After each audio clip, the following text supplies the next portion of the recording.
When I say Kosovo Uprising 1944, then you say Germans? No. The Red Army? No. In this video I'm going to talk about the forgotten Kosovo Uprising. An uprising that took place in 1944 and was a battle between Tito's partisans and the Kosovar Albanians. Keep watching. The Kosovo region was taken over by Serbia in the First Balkan War of 1912-13.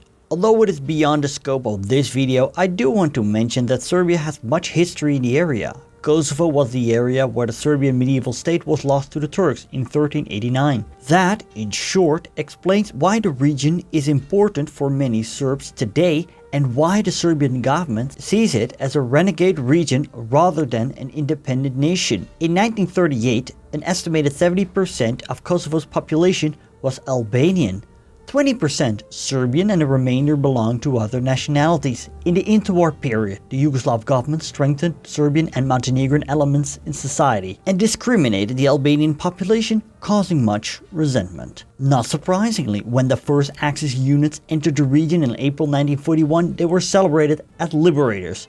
Albanian chieftains in Kosovo were willing to work with the Germans. Albania itself was under Italian occupation since 1939, and that occupation zone was now extended.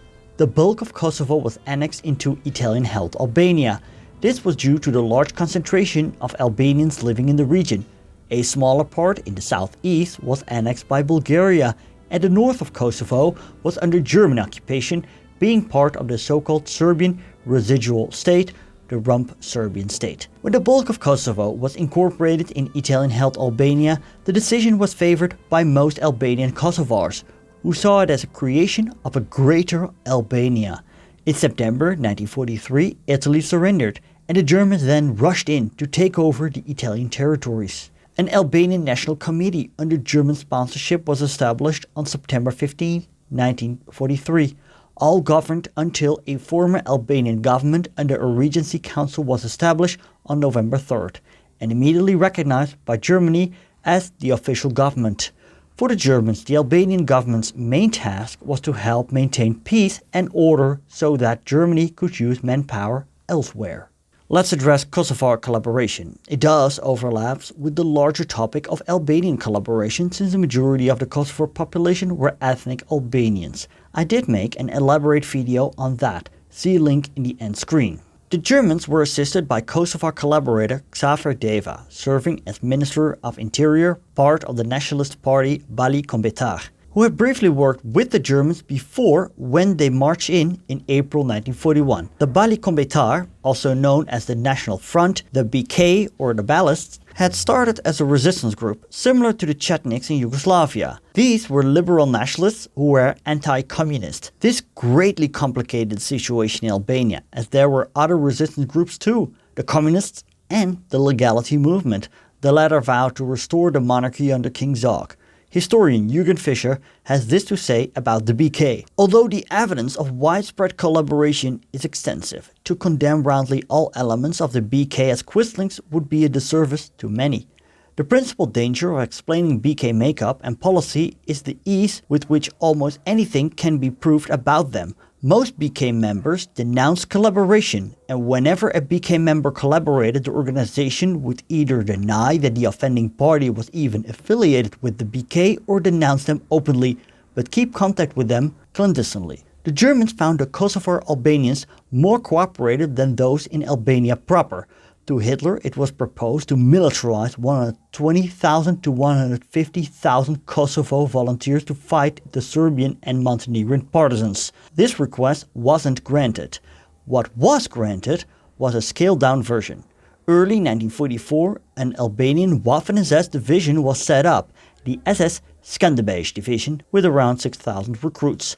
Its morale was poor, many deserted, and others committed rape and pillage against the Serbian population in Kosovo. They also arrested 281 Jews in Kosovo, and these were deported by Germany. Towards the end of that year, the unit was disarmed and disbanded by the Germans. Around that time, Kosovo was important for the Germans. They needed to withdraw their troops from Greece and Albania because of the advancing Red Army.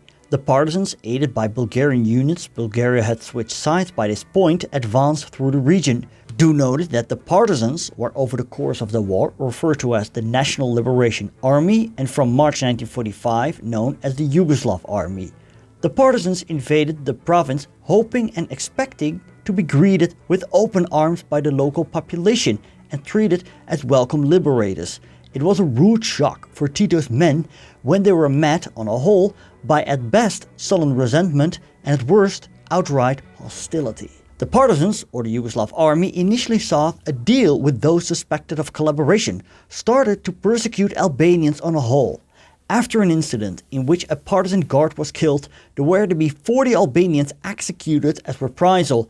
In another source I read 300 innocent local Kosovo Albanian men were executed. Either way, Albanians in the ranks of the partisans protested, and together with former collaborators an uprising occurred. Although little is known of the political aims of the uprising, the intellectual leader of the rebellion, Ima Berisha, advocated the union of Kosovo and Western Macedonia with Albania.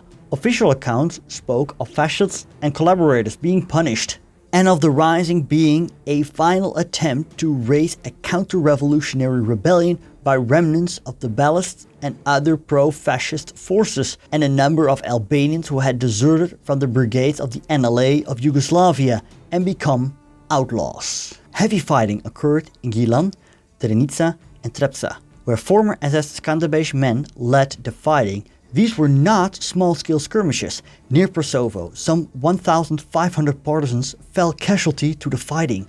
Some units were overrun and annihilated, others severely mauled. Thanks to German training and weapons left behind, the rebels, numbering 2,000 men, managed to keep 30,000 partisan troops at bay for 2 months. Tito declared martial law in February 1945, and eventually he got the upper hand. Punitive actions occurred afterwards. In one case, 1,670 Albanians were herded into a tunnel, which was then sealed off so that all were asphyxiated. These actions were sharply criticized by the First Congress of the Serbian Communist Party in the spring of 1945. How many Albanians were killed in the revolt and after is hard to say, but it is safe to say the death toll runs in the thousands. I read the Albanian resistance fighters were active till the 1950s, and that makes the Kosovo Uprising the last uprising for Tito to crush.